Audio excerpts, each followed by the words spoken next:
দর্শক আমন্ত্রণ জানাচ্ছি আমাদের নিয়মিত আয়োজন কেমন আছে অর্থনীতির আজকের অনুষ্ঠানে। আমি তৌফিকুল ইসলাম খান। এই অনুষ্ঠানে কথা বলি অর্থনীতির গতি প্রকৃতি, এর সম্ভাবনা এবং চ্যালেঞ্জ নিয়ে।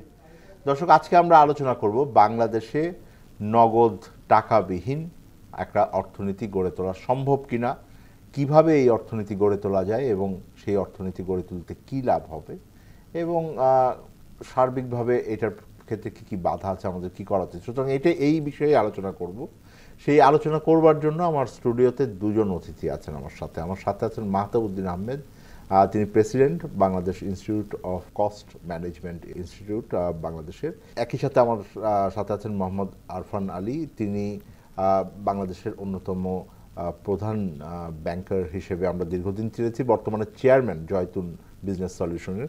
আপনাদের দুজনকেই আমরা স্বাগত জানাচ্ছি এই অনুষ্ঠানে। মাহতাবউদ্দিন আহমেদ, আপনাকে দিয়ে আলোচনা শুরু করি।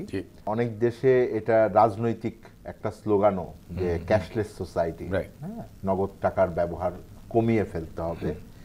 এটার পক্ষে বিপক্ষে অনেক যুক্তি আছে। অনেকেই মনে করেন যে নগদ টাকা ছাপাতে হয়, এটার একটা খরচ আছে, আমরা আনা নেওয়ার ব্যাপার আছে, সুতরাং ক্যাশলেস হলে তো ভালো। এবং এখন এই প্রযুক্তিও আছে। আগে আমরা দীর্ঘদিন বলতাম আমাদের মতো দেশে এটা সম্ভব না, মানুষ প্রযুক্তির সাথে এটা পরিচিত না। এখন তো মানুষ ফেসবুক চালায়, এখন মানুষ অনেক ধরনের টেকনোলজির সাথে যুক্ত হয়ে যাচ্ছে। আপনি কি মনে করেন, সত্যিকার অর্থে যদি বলেন, আপনারা, আমি জানি যে আপনাদের আয়োজনে একভাবে এটা নিয়ে একটা বড় আলোচনা হয়েছে, বাংলাদেশ ব্যাংকের যে গভর্নর ছিলেন উনি ছিলেন, উনিও এটার ব্যাপারে ইতিবাচক বলেছেন। একটু যদি বলেন যে বাংলাদেশে কি আসলে সম্ভব কিনা। আমি বলবো যে অবশ্যই সম্ভব। আমি বলি যে ফান্ডামেন্টালি আমরা যদি কিছু গ্লোবাল স্ট্যাটিস্টিক্স দেখি, আমরা ইউরোপিয়ান কান্ট্রি, নরওয়ে, সুইডেন, এইভাবে আমরা যদি টপ 8-10টা কান্ট্রি দেখছি ইউরোপে, সেখানে দেখা যায় ওদের ক্যাশলেস হচ্ছে মোর দেন 90%। ওটার সাথে শুধু ক্যাশলেসটা দেখলে হবে না, আমাদের ক্যাশলেসের কনসিকুয়েন্সেসগুলো কি। একটা কনসিকুয়েন্স হচ্ছে করাপশন বন্ধ হয়ে যায়। আমি একটা আর্টিকেল লিখেছিলাম এক সপ্তাহ আগে, সেখানে আমার হেডলাইনটা ছিল no cash no corruption. So যখন হয় আমি যখন ক্যাশলেস করে ফেলি, মানে on the top of what you say, এখানে আমার কিন্তু ট্রেসেবিলিটি বেড়ে যায়। যখন এই ট্রেসেবিলিটি বাড়ে তখন একটা রেকর্ড থেকে যাচ্ছে আমার কার্ডে হোক। এখন কিন্তু গ্লোবালি কিন্তু কার্ডলেস সোসাইটি হয়ে যাচ্ছে, কিন্তু it's not only cashless, it's also cardless.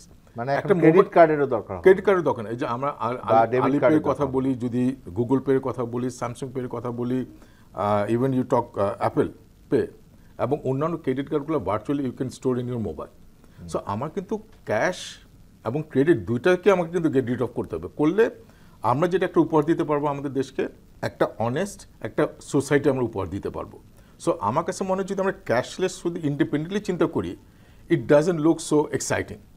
আমি যখন বলবো যে না, আমার একটা কারেক্ট সোসাইটি আমি তৈরি করবো, একটা ফেয়ার সোসাইটি তৈরি করব, সমাজ তৈরি করব, সেই ক্ষেত্রে এটার একটা বড় ধরনের রোল থাকবে। এইটার তৈরি করার ক্ষেত্রে অনেকে বলেন যে তার মানে বড় কোম্পানির হাতে অনেক বড় বড় ব্যবসা যাবে। আপনি যেই নামগুলো বললেন, আর আমি জানি যে মানে ধরেন গুগল তো আসলে গুগল পে আছে বাংলাদেশেও সীমিতভাবে আসলো। অ্যাপেলের মতন কোম্পানি যারা আসলে বড় টেক বেস কোম্পানি, তারা এটার ভেতরে গেছেন। চায়না একটা বড় উদাহরণ। তারা উইচ্যাট, যেটা মূলত মেসেজ আদান প্রদান কলের জন্য ছিল, এটাকেই তারা সিঙ্গেল অ্যাপ হিসেবে এখন ওরা 95% অ্যাক্সেস টু অ্যাকাউন্টস চলে গেছে। ইন্ডিয়া চলে গেছে হচ্ছে 80%। মানে বাংলাদেশ কিন্তু, বাংলাদেশে যদি আমরা যদি বিবিএস এর 2024 সার্ভে দেখি, এটা অ্যারাউন্ড 20%। যদিও বিভিন্ন স্ট্যাটিস্টিক্স বিভিন্ন নাম্বার বলে, আর একটা নাম্বার হচ্ছে 1/3 অফ আওয়ার পপুলেশন। ওটা যদি দেখি, দের ইজ এ ম্যাসিভ। ইন্ডিয়ার মতো দেশে যদি করতে পারে, চায়না না আমি বাদ দিয়ে দিলাম, Indonesia there is another great example. ইন্দোনেশিয়ার সাথে আমাদের অনেক মিল আছে, ইন্ডিয়ার সাথে আমাদের অনেক মিল আছে। ওরা যদি 80% অ্যাচিভ করে ফেলতে পারে, বাংলাদেশ কেন পারবে না? It requires political will.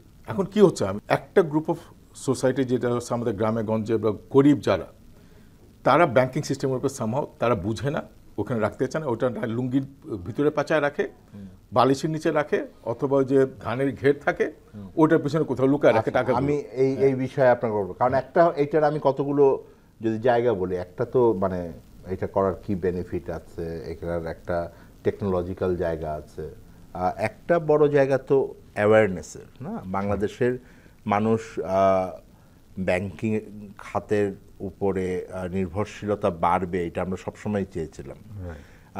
এখন এক ধরনের মানে ক্যাশলেস সোসাইটির আইডিয়াটাও অনেক যে পুরনো তা আমি বলবো না, 2 দশকের ধারণা হয়তো বড় জোর হবে।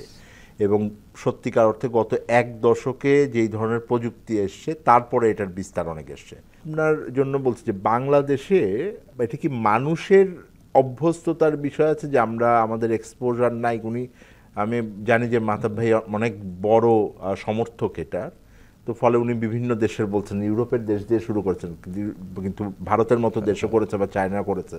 মানে মানুষের কি একটা অ্যাডাপ্টেবিলিটির ইস্যু আছে কিনা নতুন একটা বিষয় গ্রহণের ক্ষেত্রে? অবশ্যই এটার একটা বড় রোল প্লে করে অ্যাওয়ারনেস, যেটা আমরা বলতে চাচ্ছি যে অ্যাওয়ারনেস। আমাদের ব্যাংকিং অ্যাকাউন্ট অ্যাডপশন যদি চিন্তা করি, যেটা মাহতাব ভাই বললেন বিবিএস এর রিপোর্ট, আমরা রিসেন্টলি যে ফিনডেক্স ওয়ার্ল্ড ব্যাংকের যে ডেটা থেকে দেখলাম যে আমাদের এক সময় ছিল 53% অ্যাকাউন্ট অ্যাডপশন, এখন চলে আসছে 43%। কমলো কেন? আসলে কমে নাই। 15 বছর প্লাস যে অ্যাডাল্ট তাদের সংখ্যা বেড়ে গেছে। আমাদের তো ইয়াং পপুলেশন বেশি, তো সেই হিসেবে ব্যাংক অ্যাকাউন্টের অ্যাডপশন হয় নাই। আচ্ছা, তার মানে আমরা মানে গতিটা বাড়ে নাই। যেই লেভেলে পপুলেশনের বয়স বাড়ছে সেই লেভেলে গতি বাড়ে নাই। ব্যাংকগুলোর অনীহা একটা বড় ব্যাপার আছে। আর যেটা হলো কাস্টমারের ক্ষেত্রে একটা সুন্দর স্ট্যাটিস্টিক্স এখানে মজার একটা আছে, সেটা হলো যাদের ব্যাংক অ্যাকাউন্ট নাই ওয়ার্ল্ড ওয়াইড, তাদের 38% মনে করে ব্যাংক অ্যাকাউন্টের প্রয়োজন নাই। এই যে অ্যাওয়ারনেসের প্রশ্নটা আসছে, মানে এটা একটা কারণ হলো যে ওনারা ভাবেন যে আমার তো সঞ্চয়ই নাই, মানে চলবে, এটা ছাড়াই চলবে, বা এটা প্রয়োজনই নাই, যেহেতু সে ব্যাংক অ্যাকাউন্ট ব্যবহারই করে না, কারণ তার সম্পদ নাই। সেটাও আছে। বাট অ্যাওয়ারনেসের প্রশ্ন শুধুমাত্র কি আমি অ্যাওয়ার হচ্ছে এটা, নাকি আমার যে পারিপার্শ্বিক অবস্থান আমাকে তৈরি করছে? ব্যাংকারের দায়িত্ব কি? এই যে 60টা-61টা ব্যাংক লাইসেন্সধারী ব্যাংক বসেছিল বা বসে আছে, তাদের তো দায়িত্ব ছিল এদেরকে অনবোর্ড করা। এটা তো 1 দশক 12 বছর আগে যাই, আমার মনে আছে যে তৎকালীন অর্থমন্ত্রী বলেছেন বেশি সংখ্যক ব্যাংকে প্রথম দেওয়া শুরু করলো আওয়ামী লীগ সরকার। তখন ব্যাংকে বলেছেন যে বেশি সংখ্যক ব্যাংক লাইসেন্স থাকলে প্রতিযোগিতা হবে, বেশি সংখ্যক মানুষ এটার ভিতরে ব্যাংক অ্যাকাউন্ট করবে, কিন্তু তা তো হয় নাই। উদ্দেশ্য মহৎ, নো ডাউট, কিন্তু সেই উদ্দেশ্য তো সাধিত হয় নাই, না বরং চুরি হয়েছে আর কি। সেখানেই হলো আমাদের সমস্যাটা, যে যেখানে এতগুলো ব্যাংক, সেখানে আমাদের ব্যাংকিং অ্যাকাউন্টের সংখ্যা, যেটা মাহতাব ভাই স্ট্যাটিস্টিক্স দিলেন ভেরি রাইটলি সেড, যে আমাদের ওই অ্যাকাউন্টগুলো নাই। আর একটা পলিটিক্যাল উইলের প্রশ্ন, যে কথাটা আপনি দেখেন, পার্শ্ববর্তী দেশ ইন্ডিয়ার একটা আমি ফলো করছি 12 সালের থেকে। 12 সালে ইন্ডিয়া বাংলাদেশের ফাইন্যান্সিয়াল ইনক্লুশন স্টেট অলমোস্ট কাছাকাছি ছিল। আজকে এসে তারা 84% অ্যাকাউন্ট অ্যাডপশন রেট, আমরা 43% অ্যাকাউন্ট অ্যাডপশন রেট। এই বিষয়ে আপনাকে একটা প্রশ্ন করি আমি, মানে সত্যিকার অর্থে আমিও যদি বলি, আমি অর্থনীতিবিদ হিসেবে এটাকে দেখেছি। আমি দেখেছি যে বাংলাদেশে কিন্তু মানে মোবাইল ফাইন্যান্সিয়াল সার্ভিস যেটা আমরা বলি আর কি, এমএফএস, বিকাশ, নগদ এবং অন্যান্য আরও অনেকগুলো আছে, এই প্রযুক্তি আমি বলবো যে ভারতের আগে আমাদের এখানে এসছে। হ্যাঁ, এবং মূলত বিকাশের মতো একটা ধরে, এবং বিকাশ তৈরিও হয়েছে সেই অর্থে ধরেন বিল গেটস ফাউন্ডেশনের মতন ওটার অর্থায়ন ছিল, ফলে একটা বাইরের যে উদ্যোক্তা, যেটা যেই উদ্যোগের কথা, যে প্রযুক্তির কথা আমরা চিন্তা করি নাই, তারা এটাকে হয়তো আনতে সাহায্য করেছেন, এবং এখন মানে আলিবাবার মতো কোম্পানি এটার সাথে যুক্ত আছেন। কেনিয়াতে আমি 8 বছরের ভিতরে আমি অবাক হয়ে গেছি যে প্রত্যন্ত গ্রামে, যেখানে আমরা সাফারিতে যাই বা ইয়েতে যাই, আমি ক্যাশ নিয়ে গেছি, তারা ক্যাশ নিতে চায় না, তারা বলে যে তাদের অ্যাকাউন্ট দাও। ওইটা আবার একটা সমস্যাও, এমবাসা। ওইটা আমার একটা চিন্তার ভিতরে আসছে যে ওনারা ক্যাশ নিতেও চায় না, কারণ তাদের জন্য ক্যারি করা কঠিন। আমরা না পারার কারণ কি? এই যেই কথাটা একটা হচ্ছে যে এই যে প্রাইভেট ইনিশিয়েটিভ, অফকোর্স এটা অনেক বড়, অনেক দূর এগিয়ে নিয়ে গেছে, কিন্তু আমরা যখন বলি ফাইন্যান্সিয়াল ইনক্লুশন, তখন কিন্তু অনেকগুলো এলিমেন্ট সেখানে থাকে। তার মধ্যে থাকে savings, credit, transfer and then insurance etcetera. তো এটা এমএফএস এর সাথে সম্পূর্ণ যুক্ত করা অনেক কঠিন কাজ, কারণ এমএফএস একটা অংশতে এটার সাথে অ্যাক্টিভ থাকে। এটা হলো একটা পাথওয়ে হিসেবে কাজ করে। আমি যদি এটা সিম্পল ওয়েতে বলি, এখন কি হচ্ছে, cash in cash out MFS A, cash in করতে গেলে একটা ফিজিক্যাল ক্যাশের ইনভলভমেন্টের কোশ্চেন আসতেছে, ক্যাশ আউটও হচ্ছে physical cash involvement. So we are not eliminating cash, ক্যাশটা কিন্তু ইউজ না, হচ্ছে। কিন্তু আপনি যত অ্যাকাউন্ট থেকে অ্যাকাউন্টেও দিতে পারেন, অনেক সেটা দোকানে ঠিক সেটা তো আছে। আমরা যে কথাটা উই নিড টু মানে মেক ইট কারেক্ট, ফাউন্ডেশনটা কারেক্ট করতে হবে। সেটা হচ্ছে মানে কোনো ব্যাংক অ্যাকাউন্ট বাদ দিয়ে ফিনান্সিয়াল ইনক্লুশন চিন্তা করা ঠিক হবে না আমাদের জন্য। এটা পলিসি মেকাররা হোক, প্র্যাকটিশনাররা হোক, আর প্লেয়াররা হোক, So আপনি এটা মাথার মধ্যে রাখতেই আপনি হবে। বলতে চাচ্ছেন কেউ যদি একটা মোবাইল অ্যাকাউন্ট করে তার মোবাইল নাম্বার দিয়ে, সেইটাকেও একটা ব্যাংক ব্যাংকের অ্যাকাউন্টের সাথে যুক্ত করতে হবে। অ্যাবসলিউটলি। হ্যাঁ, that is the only point. এখানে আমরা মিস করে যাচ্ছি বারবার করে যে প্রত্যেক নাগরিকের একটা ব্যাংক অ্যাকাউন্ট থাকতে হবে। এটা একটা নাগরিক অধিকারের মতো, এই যে ফান্ডামেন্টাল রাইট বলি, it is one of the fundamental right considering the present development of this country or any country. সেখানে কিন্তু আমরা মিস করে গেছি। এবং এনি ডেভেলপ নেশনে আপনি দেখবেন যে এই যে ডেভেলপ নেশনের সাথে নাম্বার অফ অ্যাকাউন্টের যে পজিটিভ কোরিলেশন, যেটা যে আগে আসছে মানে অ্যাকাউন্ট, তারপরে আসছে ডেভেলপমেন্টের ইস্যুগুলো পার্সোনাল লেভেলেও। তো সুতরাং সেই ক্ষেত্রে আমাদের ব্যাংকের অ্যাকাউন্ট সবার থাকবে, So এটা একটা এইটাকে অন্তর্ভুক্তিমূলক foundation ধরে ব্যাংকিং, এইটা আমি মনে করি যে অনেক দিন ধরেই উন্নয়নের যে আপনি কাঠামো সেটার ভিতরে আছে। এটা বাংলাদেশের জন্য নতুন না, গত প্রায় 2 দশক ধরে এই আলোচনা আছে। এটা আন্তর্জাতিক পরিমণ্ডলেও আমরা যে এখন বৈশ্বিক উন্নয়ন যেই আমাদের ফ্রেমওয়ার্ক আছে এসডিজি, সেইটার ইন্ডিকেটর হিসেবে আছে। সুতরাং সেটা নিশ্চিত আমরা আলোচনাটা চালিয়ে যাব। একটা ছোট বিরতিতে যাই। ডেঙ্গু থেকে সাবধান। ডেঙ্গুর লক্ষণসমূহ: তীব্র জ্বর এবং মাথা ব্যথা, চোখে ব্যথা হওয়া বা আলোর দিকে তাকাতে সমস্যা হওয়া, মাংসপেশি এবং হাড়ের সংযোগস্থলে প্রচণ্ড ব্যথা হওয়া, শরীরের চামড়ায় লালচে ছোপ বা র্যাশ ওঠা, বমি ভাব বা বমি হওয়া এবং খাওয়ায় অরুচি হওয়া। ডেঙ্গু প্রতিরোধে করণীয়: মশা তাড়ানো ঔষধ বা স্প্রে ব্যবহার করুন। মশার কামড় থেকে দূরে থাকতে দিনের যে কোনো সময়ই ফুলহাতা জামা বা প্যান্ট পরিধান করুন। দিনে বা রাতে যে কোনো সময় ঘুমাতে গেলে মশারি ব্যবহার করুন। ফুলের টবে বা অন্য কোনো স্থানে বদ্ধ পানি থাকলে তা পরিষ্কার করুন। ঘরের আনাচে কানাচে অন্ধকারাচ্ছন্ন জায়গায় মশার ঔষধ বা স্প্রে ব্যবহার করুন। ডেঙ্গু প্রতিকারে করণীয়: ডেঙ্গু আক্রান্ত ব্যক্তিকে অবশ্যই মশারির ভেতরে রাখুন। অতি দ্রুত আক্রান্ত ব্যক্তিকে নিকটস্থ হাসপাতালে নিয়ে যান বা ডাক্তারের পরামর্শ নিন। জ্বরে প্যারাসিটামল ব্যতীত অন্য ব্যথানাশক ঔষধ খাওয়া থেকে বিরত থাকুন। রোগীকে বেশি তরল খাবার খাওয়ান। বিশ্রাম নিন এবং রক্তচাপ কমে যাচ্ছে কিনা তা নিয়মিত পরীক্ষা করুন। আপনার বাসা এবং আশেপাশে জমে থাকা পরিষ্কার পানিতে বংশবিস্তার করে এডিস মশা। তাই বাসার ভেতর ও আশেপাশে পানি জমার স্থান চিহ্নিত করে 2-3 দিন পর পর পরিষ্কার করুন। সচেতন হন, সুস্থ থাকুন।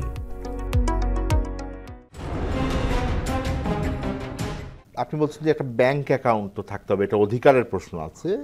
একই সাথে আমাদের তো এখন সবারই যেহেতু মানে একটা বড় অংশের 90-95% মানুষের না হোক পরিবারের অন্তত একটা করে মোবাইল ফোন আছে, এবং সেই মোবাইল ফোনের ভেতরে খুবই ভালোভাবেই, ওটা স্মার্টফোন হতে হবে তাও না, ওই ফোনের সাথে একটা আমরা যেটা বলি মোবাইল ফাইন্যান্সিয়াল সার্ভিস, আমরা একটা অ্যাকাউন্ট তৈরি করে দিতে পারি, এবং অনেকেরই আছে, এটা বাড়ছেও। সেইটা যেভাবে খোলা হয়, মানে যেই ডকুমেন্ট নিয়ে খোলা হয়, একটা মোবাইল ফোন, একটা ছবিও তো দরকার হয়, এবং এইটা এবং একটা ব্যাংক অ্যাকাউন্টে যদি কনভার্ট করতে চাই, আর কি মানে কোনো ধরনের প্রসিডিউরাল সমস্যা আছে যেটাকে আমাদের চেঞ্জ করতে হবে? এইটা আগে বুঝি, কারণ আপনি তো দীর্ঘদিন ব্যাংকে তো ছিলেন আর কি, নাকি ওখানে কোনো নিয়ম কানুনের সমস্যা? এখানে ভেরি ভেরি রাইটলি সে যে একটা এমএফএস অ্যাকাউন্ট করতে যে পদ্ধতি অনুসরণ করা হয় এনআইডি দিয়ে, এখন সিম্পলিফাইড কেওয়াইসিতে দিয়ে সেই অ্যাকাউন্টটা করা যায় একই পদ্ধতি।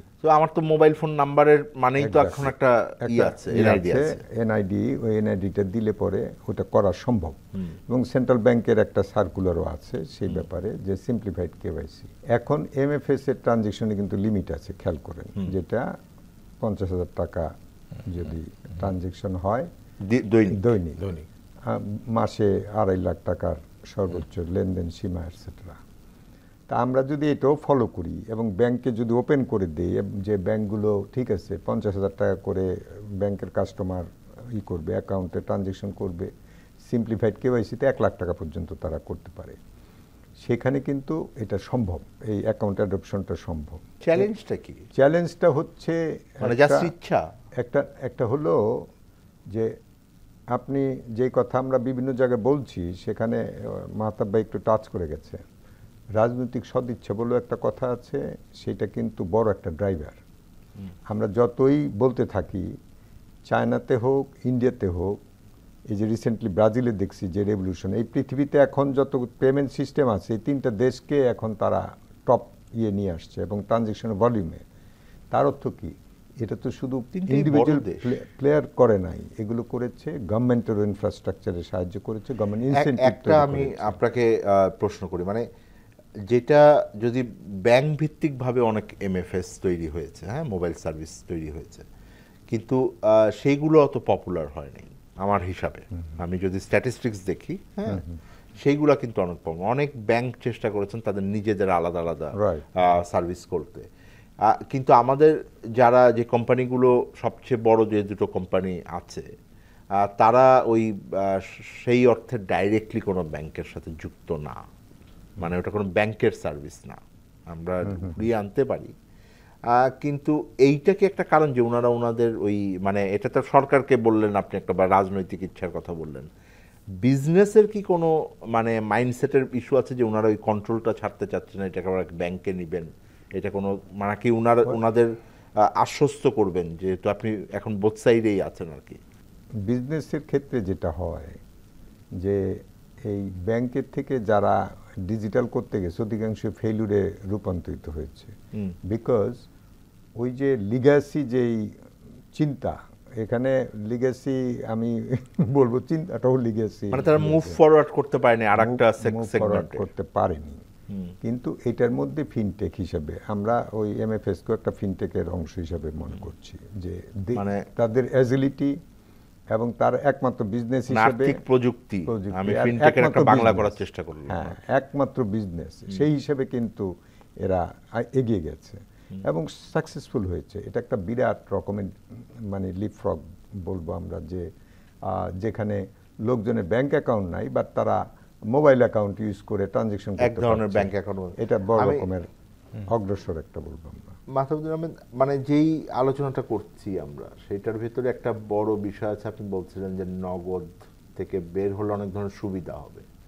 একটা আপনি বলছিলেন যে আমার দুর্নীতি কমে যাবে, কারণ এটা একটা আমি হিসাব রাখতে পারবো কে কত টাকা কি করছেন, কিন্তু ওইটার পাশাপাশি নগদ তো বন্ধ করে দেওয়া যাবে না, মানে নগদ তো আছে, আপনি যে দেশের উদাহরণ দিলেন, কেন বন্ধ করা যাবে না? দ্য ফান্ডামেন্টালস আমার মনে হয় এখানে ক্লিয়ারলি ভাগ করতে হবে। এই যে করাপশনের কথা বলি, করাপশন যখন হয় এটাকে কি বলি আমরা? এটাকে আমরা বলি ব্ল্যাক ইকোনমি। একটা এখানে তো কোনো ডাইরেক্ট কোনো স্ট্যাটিস্টিক্স নেই, শ্যাডো ইকোনমি। 32 যেটা বলা হয় 30 থেকে 40 ভাগ যে আমাদের জিডিপি সাইজ আছে সেটা হচ্ছে ছায়া ইকোনমি বলি আর ব্ল্যাক ইকোনমি বলি, ওখানে আছে। এটা কিন্তু যতদিন পর্যন্ত এটা আমার প্রপার সিস্টেমে না আসবে আমরা কিন্তু ইকোনমি ঠিকমতো কন্ট্রোল করতে পারবো না।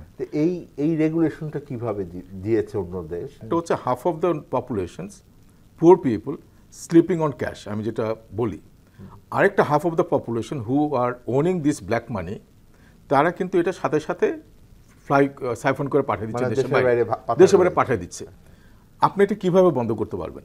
এটা বন্ধ করার জন্য আপনার ফান্ডামেন্টাল এই যে স্লিপিং যে ক্যাশ, ওইটা যেটা আরফান ভাই বললো, অ্যাওয়ারনেস বিল্ড আপ করে ডিজিটাল এডুকেশন দিয়ে ডিজিটাল অনেক কিছু লাগবে, ওই জিনিসে কিন্তু আপনি ডিমান্ড তৈরি করে আর কি, ডিমান্ড তৈরি করবেন। এখানে আপনি একটা লার্নিং আমরা নিতে পারি ইন্ডিয়ার থেকে। মোদি গভর্নমেন্ট কিন্তু একটা কাজ করেছিল, যার ফলে কিন্তু এটা পিক করছে। দুইটা জিনিস ঘটেছিল ইন্ডিয়াতে, একটা হচ্ছে ডিমনিটাইজেশন। এটা নিয়ে অনেক ক্রিটিসিজম আছে, I am not getting into negative and positive of demonetization, but how ওটার যে ইম্প্যাক্টটা পড়েছিল এই অ্যাডাপ্টেশনে, সেটা যখন গরিব লোক দেখলো ওরা যে যেরকম ওই যে বালিশের নিচে আর চুলার নিচে টাকা রাখতো, হঠাৎ করে দেখলো যে এই টাকার কোনো ভ্যালু নাই ডিমনিটাইজেশনের জন্য, তখন কিন্তু ওরা রিয়েলাইজ করলো এখন আমার ডিজিটাল যাওয়া ছাড়া কোনো সবাইকে উপায় নিয়ে নেই। ব্যাংক অ্যাকাউন্টে রাখতে হবে, কারণ যেগুলো টাকাগুলো চেঞ্জ করার জন্য কিন্তু ব্যাংকে যেতে হচ্ছে।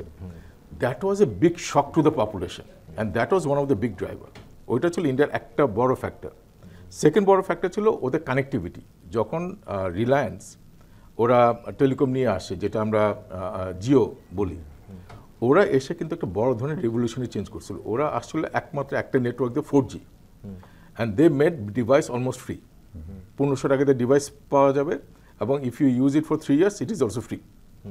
অ্যান্ড প্রথমে 6 মাস they gave it free of charge, মানে কোনো ইউজের চার্জও নাই। হ্যাঁ, মানে ইন্টারনেট খরচ ছিল। এই ধরনের যখন একটা বড় দুইটা স্টেপ হয় এই দেশে, তখন it force people to take their service, force people learn. ইন্ডিয়াতে গেলে একটা ড্রাইভার থেকে শুরু করে একটা মুদি দোকানের লোক, প্রত্যেকটা লোক জানে how to use QR code and all. If there is no political will from two groups, এটা হবে না বাংলাদেশে। এক নম্বর হচ্ছে আমাদের পলিটিক্যাল উইল থাকতে হবে, মানে আনফরচুনেটলি নেতৃত্ব, কারণ আমাদের এভরিথিং সেড অ্যান্ড ডান, আমাদের পলিটিক্স হচ্ছে করাপ্ট। আমরা যতদিন পর্যন্ত এই করাপশন থেকে না বাড়িতে পারবো, এই যে ব্ল্যাক ইকোনমি একটা বলতেছি, ওখান থেকে আমরা ক্লিন করতে পারবো না। সেকেন্ড হচ্ছে বিজনেস টাইকুনস। এই দুইটা গ্রুপ যতদিন পর্যন্ত সত্যিকার অর্থে দেশকে ভালো না বাসবে, যতদিন পর্যন্ত চাইবে না। আপনি বলছেন তার মানে এটা একটা রাজনৈতিক, রাজনৈতিক এবং ব্যবসায়িক দুইটাই, ব্যবসায়িক, এই দুইজনই তো ব্ল্যাক মানিগুলো ওন করতেছে। এটাকে যতদিন পর্যন্ত আমরা ব্রাইট ইকোনমিতে না ফেলতে পারতেছি, এই ক্যাশলেস ইকোনমি বাংলাদেশে হবে না। আমি যেটা দেখছি, ক্যাশলেস ইকোনমির দিকে না গিয়ে আমরা ক্যাশ ফুল ইকোনমির দিকে যাচ্ছি দিনকে দিন। So that is my biggest ওয়ারি।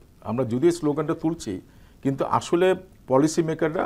আমি মানে জাস্ট আর একটা অংশের ভিতরে আমি বলি আপনাকে, হ্যাঁ, আপনি এটাকে বলেন যে মানে আমরা মনে করি যে একটা অ্যাকাউন্ট যদি থাকে, এখন বিশেষ করে গরিব মানুষ, তার তো শক্ত সিন্দুকও নাই, তার বাড়িতে তালাও শক্ত না, সুতরাং নগদ টাকা রাখা তার জন্য রিস্কিও, তো মানে সঞ্চয়গুলো ভাবে রাখা, তো এইটা তো একভাবে তার সঞ্চয়কে নিরাপত্তাও দেওয়ার কথা। এইটা কি আপনি মনে করেন কি না যে মানে ওই নিরাপত্তা বোধটা আবার অনেকের মধ্যে সন্দেহ আছে যে এই টাকা চলে যাবে কিনা, হ্যাকিং হয়ে গেল কিনা, সন্দেহ তো থাকবে, ব্যাংকের অ্যাকাউন্টের কথা আছে, ব্যাংকে তো টাকা রেখে অনেকে ফেরত পাচ্ছে না, এই is it the right time? না, I think it is the right time. আমার কথা হচ্ছে already we are late, it is the right time. But একটা জিনিস আমাদের ফিক্স করতে হবে, সেটা কি, এই যে 60টা ব্যাংক অ্যান্ড 30টা 35টা সব মিলে 100টা ফাইন্যান্সিয়াল ইনস্টিটিউশনস, আমাদের মতো দেশে এতগুলো আমার ফাইন্যান্সিয়াল ইনস্টিটিউশন দরকার আছে কিনা? যার ফলে আপনি যদি দেখেন টপ 60+ ব্যাংকের মধ্যে টপ 7-8টা বাদ দিলে all are weak banks. Similarly NBFI except 2 or 3 out of 35 না কত, মেজরিটি আর উইক। আমি একটু আপনি এখন বলেন যে এগুলো যদি আমি না ফিক্স করি, আমার কথা হচ্ছে এই জার্নিটা শুরু করতে এখনই we have to fix it once for all, কনসলিডেশনের মাধ্যমে হোক বা বিভিন্ন মাধ্যমে আমরা আসলে এই প্রবলেম ফিক্স করতে পারবো। আমি আরফান আপনাকে বলি যে ব্যাংকের প্রতি এক ধরনের, এটা তো সুশাসনের অভাব হয়েছে, দুর্নীতি হয়েছে, চুরি ডাকাতি হয়েছে, আসলে এইটার উপরে বিশ্বাস অনেক কমে গেছে মানুষের। আবার একই সময় আমি দেখেছি যে বাংলাদেশে এজেন্ট ব্যাংকিংয়ের প্রসার ঘটেছে, মোবাইল ফাইন্যান্সিয়াল সার্ভিসের প্রসার ঘটেছে, যদিও ওখানে সঞ্চয় করা যায় না। কোন ধরনের সার্ভিসগুলো আসলে অ্যাড করলে আমরা ওই মানুষকে আরও উৎসাহিত করতে পারবো? কারণ আমি মনে করি যে যেই দুটো গোষ্ঠীর কথা ওনারা বললেন মাহতাব ভাই, যে ব্যবসায়ী এবং সাধারণ মানুষের যদি উৎসাহ থাকে, সাধারণ মানুষ যদি ওইদিকে যেতে চায়, সাধারণ মানুষ পারবে না, এই অজুহাতে এটাকে ধরে রাখা সম্ভব থাকবে না, তখন একটা প্রেশার থাকবে ডিমান্ড সাইড থেকে। যেটা আমরা মনে করি যে এই ব্যাংক অ্যাকাউন্টের যে ব্যবহার সাধারণ মানুষের কাছে নিয়ে যাওয়া, সেটার একটা বড় কাজ তো ব্যাংকারদের আছে।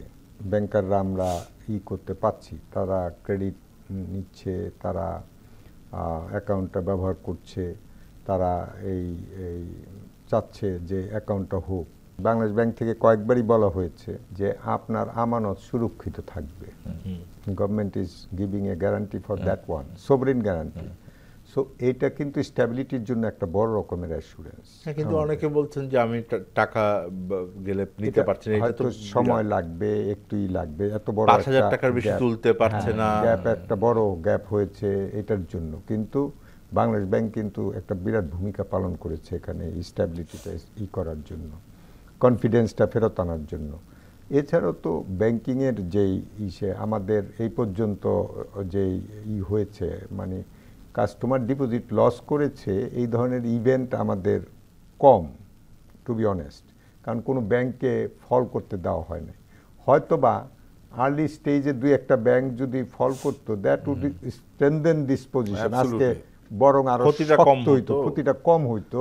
কারণ তখন ইন্টেনশন তো ছিল চুরির। প্রমোটাররা না, তখন যেটা হইতো যে প্রমোটাররা ভয় পাইতো যে আমাদের এটা বন্ধ হয়ে যাবে। বন্ধ হয়ে যাওয়ার এইটা কিন্তু এক জায়গায়, মানে আমরা ওই সময় আগের আমি বলছি যে পূর্বতন দুই একটা ছোট আকারে যখন ছিল, এবং পরবর্তীতে এখন যেটা হয়েছে এটা আর তো উপায় নেই, সরকারিভাবে এটাকে এখন অ্যাসুরেন্স দেওয়া হয়েছে। আর হোয়াট এভার ব্যাংকিং সিস্টেম একটা দেশের যখন প্রচলিত পদ্ধতি আছে, এর বাইরে তো কোনো কিছু চিন্তা করা যায় না। সো টাকা পয়সার লেনদেনের কথা আসলে ব্যাংকের মাধ্যমে যেতে হবে, এবং এই সিস্টেমকে নির্ভর করেই আমাদের ইনক্লুসিভ এনভায়রনমেন্টটা তৈরি করতে হবে। একটা মানে বড় বিষয় আমি যেটা দেখি সেটা হলো যে একটা মোবাইল ফাইন্যান্সিয়াল সার্ভিস থেকে আর এক মোবাইল, মানে তাইলে আপনাকে আবার ওনারও একই থাকতে হবে। তো ওই মানে এইটা ব্যাংকে যেমন আমি আমার এ ব্যাংক থেকে আমি বি ব্যাংকে আমি টাকা পাঠাতে পারি, এইটাই পারছি না কেন? মানে এটা রেগুলেশনের সমস্যা কি? বাংলাদেশে কিন্তু আমরা যেমন মানে সব নেগেটিভ তথ্য দিয়ে তুলে ধরি, এই যে কথাটা আপনি বলেছেন, বাংলাদেশের NPSB is one of the most efficient NPSB. Instantly you can transfer money from bank account one account to another. এটা কিন্তু সেইভাবে করে, মানে এই যে এটাকেও জনপ্রিয় করা একটা অ্যাপ যদি ডেভেলপ করতে পারতো ব্যাংকগুলো, তাহলে কিন্তু খুব সুন্দরভাবে কাস্টমার, মানে এটা তো প্রযুক্তির সমস্যা না, এটা তো কারণ হলো পৃথিবীতে হয়, এটা হলো বিজনেস মডেলের সমস্যা। কারণ এটা কেউ একজন এটাকে মানে কুক্ষিগত করতেছে। আমি ওখানে একটা নীতির গোষ্ঠী স্বার্থ দেখি আর কি, যে আপনি মানে আমার অ্যাকাউন্টে রাখেন কারণ এটাই সবচেয়ে ইউজার আছে বেশি, এবং সেই কারণে আমি এটাকে যেতে দিচ্ছি না। বাংলাদেশে প্রথম মোবাইল সার্ভিস যখন আসলো, তখন আপনি যেই মোবাইল কোম্পানির ফোন সেই মোবাইল কোম্পানিতে শুধু কথা বলতে পারতেন। ওইটা আবার দাম কম ছিল, অন্যকে আবার ফোন করতে হলে বেশি করতে। এই মডেল আপনিও নেতৃত্ব দিয়েছেন এটার অংশ হিসেবে। এই গোষ্ঠী মানে এখন কি অন্তত এমএফএস কি ওই অ্যাডাল্টহুডে এসছে যেখানে তারা কম্পিটিশনে যেতে পারে? ফার্স্ট অফ অল মার্কেট হচ্ছে ইমব্যালেন্সড, এটা হয়তো অনেকে পছন্দ করবে না। আমাদের one of the leading player, তারা প্রচুর পজিটিভ রোল প্লে করেছে। আমাদের অনেক আনসাকসেসফুলের মধ্যেও ওনারা একটা সাকসেস নিয়ে আসছে। Telco is in a best position. Telco মানে মোবাইল কোম্পানি, হ্যাঁ, চারটা যে টেলিকম কোম্পানি আছে ওদের কিন্তু ওরা লোয়েস্ট কস্টে, তারা তো এটার ভিতরে ঢুকে নাই, ঢুকতে দিচ্ছে না। দ্যাট ইজ টু মি যে পলিসি লেভেল ব্যারিয়ার ক্রিয়েট করা হয়েছে। কারণ আপনি যদি দেখেন টেলিকম কোম্পানিগুলো বিদেশি কোম্পানি, এরা পলিটিক্যাল লবি করতে পারে না, ওরা অনেক কিছু করতে পারে না যেটা আমাদের লোকাল কোম্পানি করতে পারে। আমি আপনাকে শুনে, this truth has to be told, হ্যাঁ, someone has to tell the truth. আমাদের লোকাল ব্যাংকার যদি দেখেন, এগুলো হচ্ছে লোকাল ব্যবসায়ী, তারাই হচ্ছে ব্যাংকের মালিক, তারাই আবার পলিটিশিয়ান, দে আর ইনটু এভরিথিং। সো ওনাদের কথা শুনবে নাকি দেশের চিন্তা করবে? ফান্ডামেন্টাল আমি যেটা বলতে চাচ্ছি, আসলে কেউ আমরা দেশের চিন্তা যদি আসলে করে থাকতাম, আমাদের আজকে এই অবস্থাটা হতো না। এই আলোচনা অব্যাহত রাখবো। আমি একটা ছোট বিরতিতে যাচ্ছি।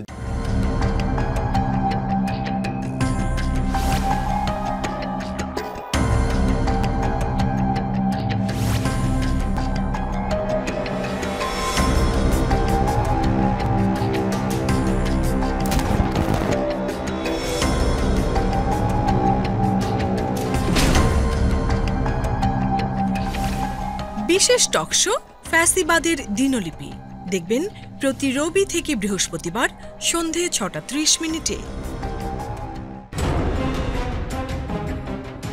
দর্শক, আবার আমন্ত্রণ জানাচ্ছি আমাদের নিয়মিত আয়োজন কেমন আছে অর্থনীতির আজকের অনুষ্ঠানের শেষ ভাগে। আমরা আলোচনা করছিলাম যে নগদ লেনদেনবিহীন একটা অর্থনীতি বাংলাদেশে করা যাবে কিনা এবং সেটা কি সুবিধা, সেটা আমরা কিভাবে করতে পারি। একটা বড় জায়গা হলো যে আপনি বলছিলেন যে টেলিফোন কোম্পানি বা মোবাইল অপারেটর যেটা আমরা বলি বাংলাদেশে, তাদেরকে এটার সাথে যুক্ত করা, এবং দ্বিতীয় আর একটা আপনি বলছেন যে সব মানে একটা আমার এমএফএস এর যে বেসটা আছে এইটাকে ব্যবহার করে এটাকে ব্যাংকের সাথে যুক্ত করা, একটা অ্যাকাউন্ট থাকে। এই দুটো তো আমি পরিষ্কার বুঝেছি।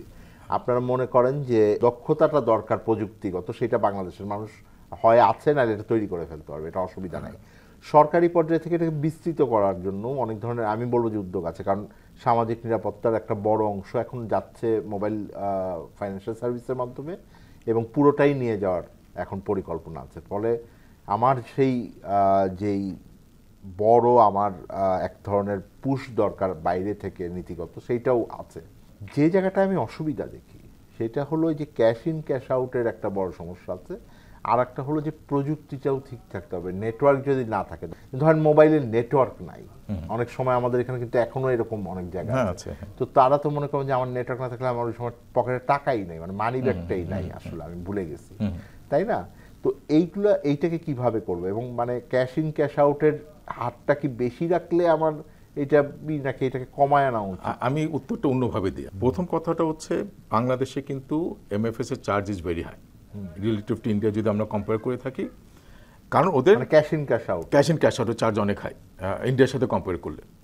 এই জিনিসটা বিজনেস মডেলটা কিভাবে দাঁড়ায়? আমি সেই জন্য বলছি যে এই মুহূর্তে আমরা যদি দেশে ক্যাশলেস করতে চাই, প্রথম যে কাজটা করা উচিত, 4টা টেলকোকে বা মোবাইল কোম্পানিকে এটা ওপেন করে দেওয়া উচিত তাদেরকে, 1 নাম্বার। 2 নাম্বার হচ্ছে ক্যাশ যারা ডিল করে তাদেরকে ডিসইনসেন্টিভাইজ করতে হবে। এটা কিভাবে? এটা ডিসইনসেন্টিভাইজ করতে হবে যে কেউ যদি টাকা, মানে তাদেরকে প্রণোদনা দেয় না, কেউ যদি একটা টাকা, আমাকে টাকা দিলাম, ক্যাশটাকে দিলাম আরফান ভাইকে, সেটা যদি কেউ ধরা দিতে পারে তাহলে ওইটার জন্য একটা এক্সট্রা ফিস থাকবে বা ফাইন থাকবে। বা আমি ব্যাংকে গিয়ে ক্যাশ আউট যখন করি, আমি এক জায়গায় কিন্তু জমা দিচ্ছি ক্যাশ, যখনই ক্যাশ জমা দিবে তখনই এটা হবে এক্সট্রা চার্জ। আমি যদি আবার অ্যাকাউন্টের থ্রুতে ট্রান্সফার করি তখন এটা আবার ইনসেন্টিভ দিতে হবে। এইখানে আমি যেটা বারবার বলছি, আমাকে ডিসইনসেন্টিভাইজ করতে হবে ক্যাশ হ্যান্ডলিং। এটা করতে গেলে আপনার কালো টাকা ইকোনমি থেকে সরাইতে হবে।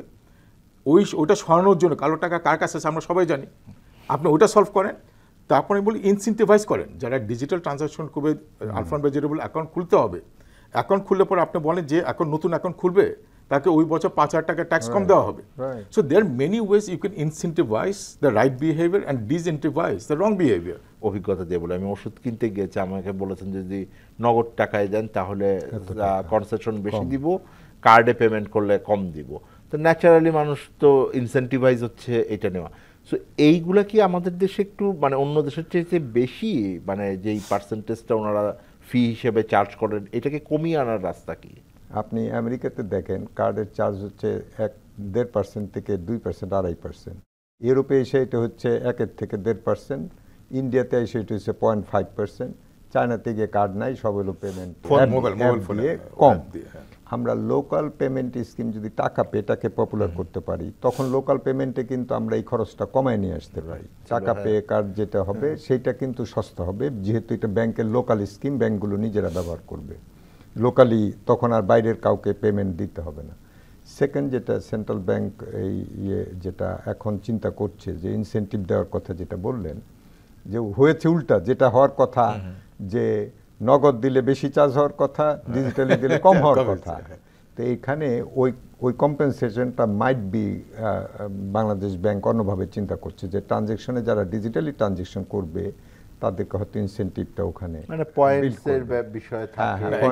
এটা একটা জিনিস কি ভালো, গতকালকে তো আমরা দুজনেই তো সময় কাটিয়েছি গভর্নরের সাথে, এবং উনি কিন্তু he is being very positive. উনি কিন্তু প্রবলেমটা বুঝে এবং উনি চাচ্ছে এটা যত তাড়াতাড়ি সম্ভব এগুলো এক্সিকিউট করতে। এই যে সেন্ট্রাল গভর্নমেন্ট কন্ট্রোলড হয় না এটা, মানে ইন্ডিয়ার ক্ষেত্রে এক এক দেশে এক এক রকম। ইন্ডিয়াতে কিন্তু তাদের সেন্ট্রাল ব্যাংক কিন্তু quite independent, but of course government has got influence. আমাদের দেশেও তো কাগজে কলমে, এবং ওরা কিন্তু ক্লিয়ারলি বলে দিচ্ছে, যখন ইউপিআই একটা স্টেজে এসে বলে দিচ্ছে যে it has to be free, not only free by the central bank, UPI কিন্তু ওন করে ইন্ডিয়ান সেন্ট্রাল ব্যাংক, এবং যখন ব্যাংকও চার্জ করতে হবে আপনার তার ক্লায়েন্টকে।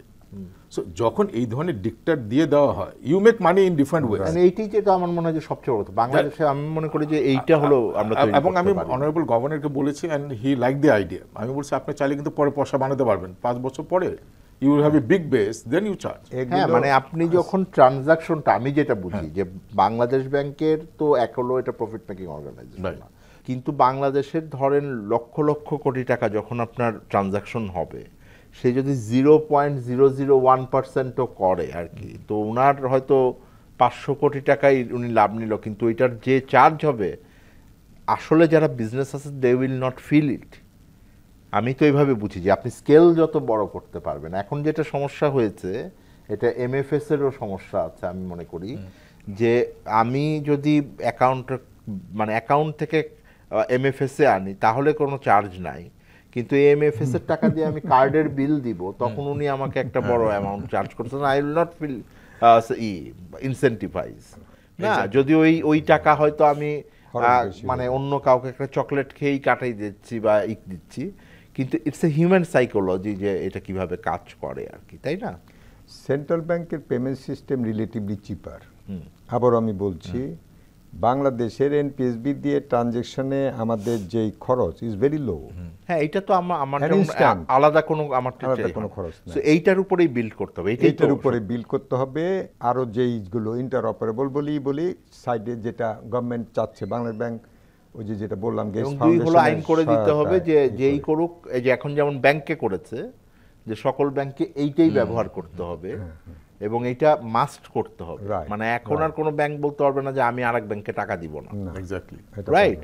আমরা যে ডিজিটাল হয়েছি তার কোনো প্রমাণ নাই, ব্যবহারিক প্রমাণ নাই। তার অর্থ হচ্ছে যে এই জায়গাগুলোকে ভালোভাবে প্রমোট করতে হবে, যেটা মানে এই যে ইনফ্রাস্ট্রাকচারগুলো সরকারের আছে, সেন্ট্রাল ব্যাংকের আছে, এটাকেও ভালোভাবে প্রমোট করতে হবে for the awareness building of the public and the participants.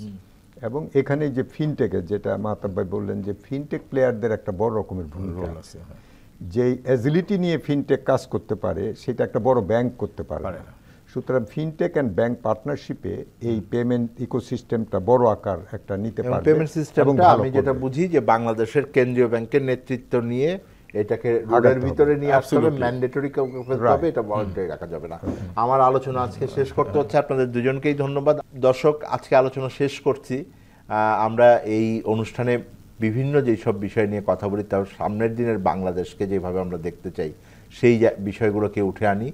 নিঃসন্দেহে আমার নগদ লেনদেন কমিয়ে এনে প্রত্যেকটা মানুষকে ব্যাংকিং সুবিধা দেওয়া এবং তাদের দোরগোড়ায় এই ধরনের সেবা এবং এই ধরনের একটা যে সম্পদ তাদের হাতে তুলে দেওয়ার যে প্রতিষ্ঠা করতে চাই আমরা দেশে, সেই বিষয়টা আমার মনে হয় যে খুবই গুরুত্বপূর্ণ হয়ে থাকবে। সামনের দিনে যে সংস্কার কার্যক্রম আছে তার একটা বড় অংশ এটা থাকবে। হয়তো এই নিয়ে বড় রাজনৈতিক আলোচনা হয় না, হয়তো এটা নিয়ে অনেক বেশি আমরা প্রতিদিন টিভিতে টকশো করছি না, কিন্তু নিঃসন্দেহে বাংলাদেশের মানুষের যে ক্ষমতায়ন তাতে এটা সহায়তা রাখবে। আজকে অনুষ্ঠান শেষ করছি। এই অনুষ্ঠানে আপনারা আমাদের সাথে থাকবেন। আমরা এই অনুষ্ঠানে জানতে চাইব কেমন আছে অর্থনীতি। ভালো থাকবেন। অনুষ্ঠান আজকে শেষ করছি।